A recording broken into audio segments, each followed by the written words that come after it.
Hi everyone, how are you my dear children? Hope you all are safe and fine.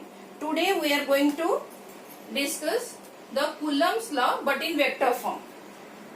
Coulomb's law in vector form. So for Coulomb's law, what we have to take? We have to take two charges Q1 and Q2 separated by the distance r. Okay. So and these two charges will repel each other, that we have seen. We are taking two positive charges Q1 and Q2 separated by a distance r. So they will repel. So it will repel like this. And this force will be what? It will be the force on charge 2 due to 1, and it will be force on charge 1 due to 2. Okay. So F21 is the force on charge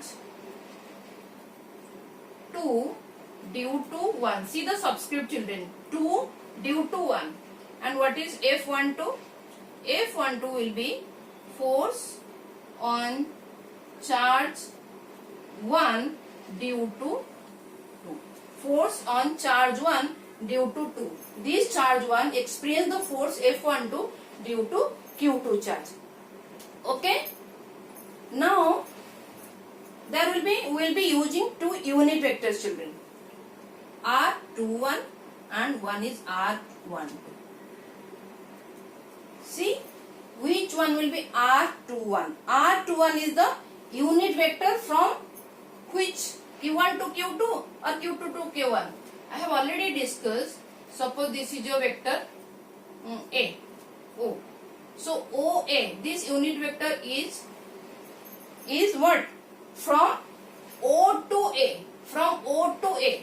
From where it is going? O to A. So here also R21. R21 is the unit vector from 2 to 1. From 2 to 1. And R12 is the unit vector from 1 to 2.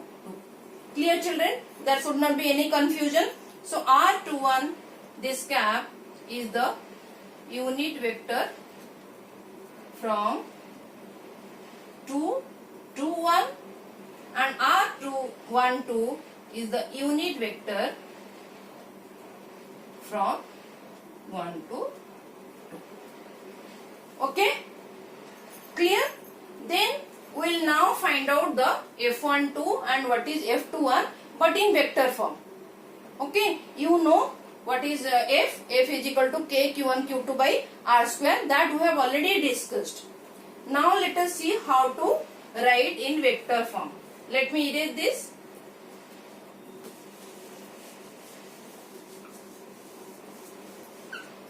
Let me draw little bit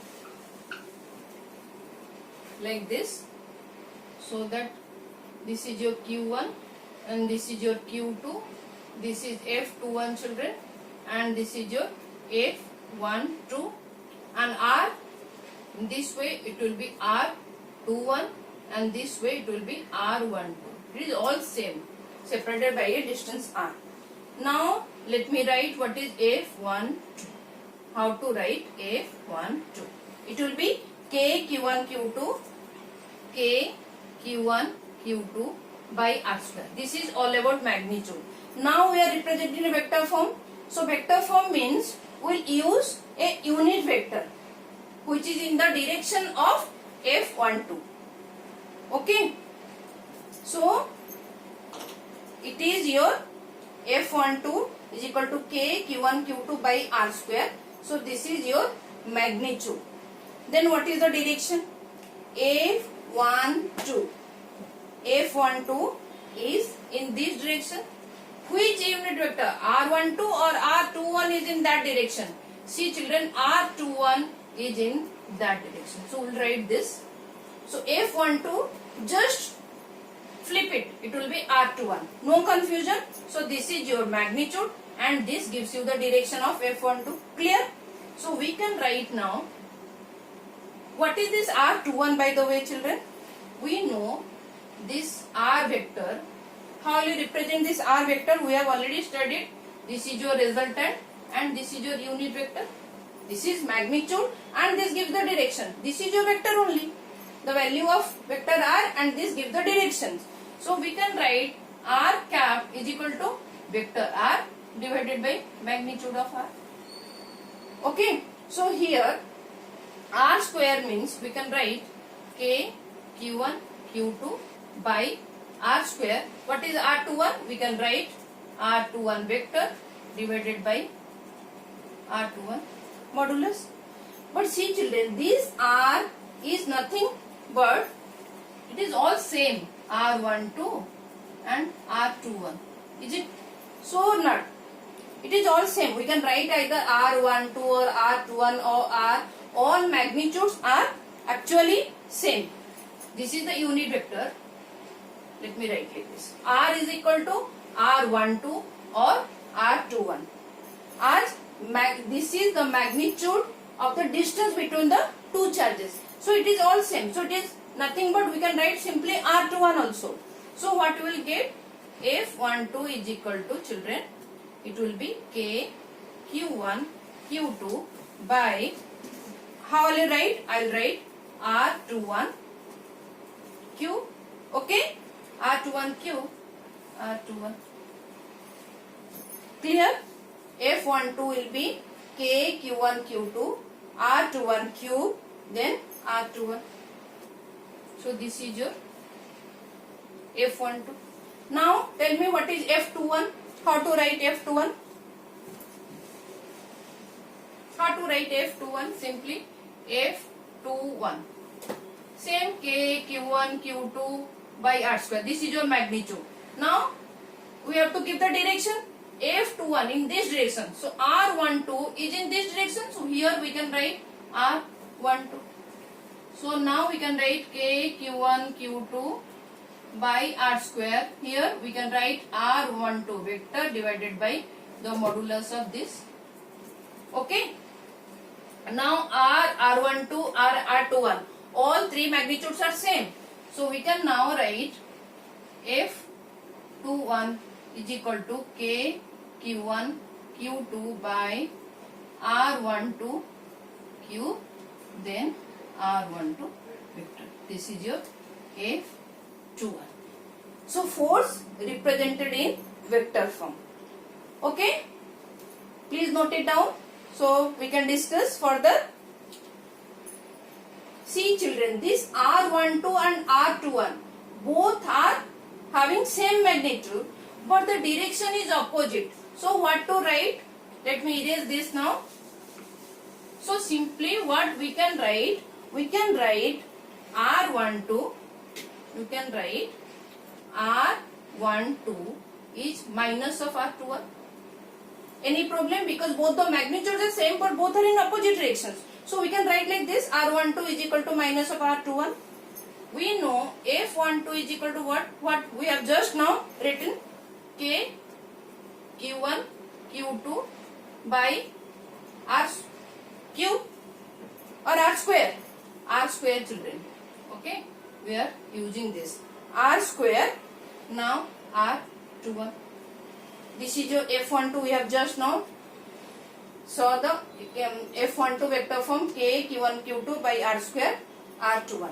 And what is F21 is equal to K Q1 Q2 by R square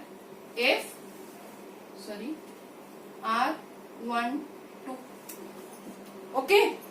Now can I write F12? Okay, or anything, you just use anything. Suppose F21. So in place of R12, can I write this? Any harm? No, no problem. K Q1 by Q2 R square we can write minus of R21. Okay, so we can write like this minus K Q1 Q2 by R square R21. Okay children, put it like this. What is this? See children, this is your F12. So F21 is nothing but minus of F12. Is it clear? Is it clear? F12 is equal to minus of F12. Hope this is clear. Now we'll discuss importance of your Coulomb's law. What is the importance? Importance of Coulomb's law. Just now what we have seen, F12 is equal to minus of F21.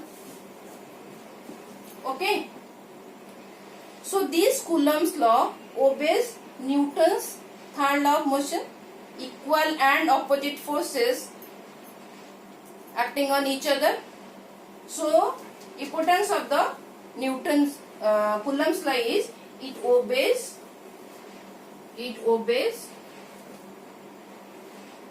Newton's third law. No doubt, I think, because the force, this is the force on charge 1 due to 2 is equal and opposite for on the force on charge 2 due to 1. Force on charge Q1 due to Q2 is equal and opposite force on charge Q2 due to Q1. So this is the first importance. What is the second importance? This is your Q1 and this is your Q2. This is your R21 and R12, R21 children. Okay, let me write with it. So as you can see, this Coulomb's law acts on the line. This force acts on the line joining these two charges. That means it is a central force. It is a central force. Clear? It is a central force. Now let us discuss. See, F is equal to K Q1 Q2 by R square. This is the electrostatic force. Just now we have seen K Q1 Q2 by R square. Similar formula we have seen in gravitation, children. What is your gravitational force? Fg is equal to what? Capital G M1 M2 by R square. Similar formula. So can we discuss the similarity of these two forces? How these two forces are similar? It obeys inverse square law. Similarity. F is proportional to 1 by R square in both the cases. So obeys inverse square law. Inverse square law. This is the first similarity. What is the second similarity? Both arcs along the line joining the center. Both arcs along the line joining the center. Actually, these questions are frequently asked in school exams. Okay? Both arcs along the line joining the centers. But what is the difference? That is much more important than this. What is the difference? See, this Fe, electrostatic force, it can be repulsive, it can be attractive. But Fg, gravitational force, is always attractive. Very, very important one. Your Fe can be, this is the difference, children. We are discussing now the difference. Fe can be repulsive, depends on the charge, whether it is plus or minus plus charge. Can be repulsive or attractive. But Fg is always attractive. It is always attractive. And what is the second difference? As you can see, this K depends on the medium we have already discussed.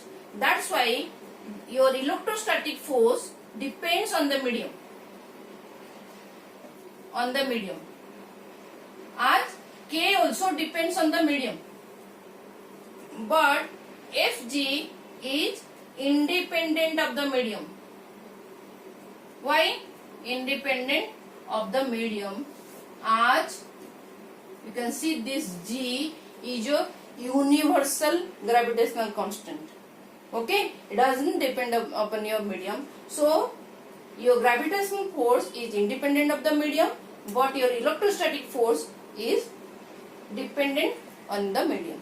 Clear, children? Hope it is clear. Please focus and study. If any doubt, if any concern, please leave a comment in comment section box so that I can address your doubts.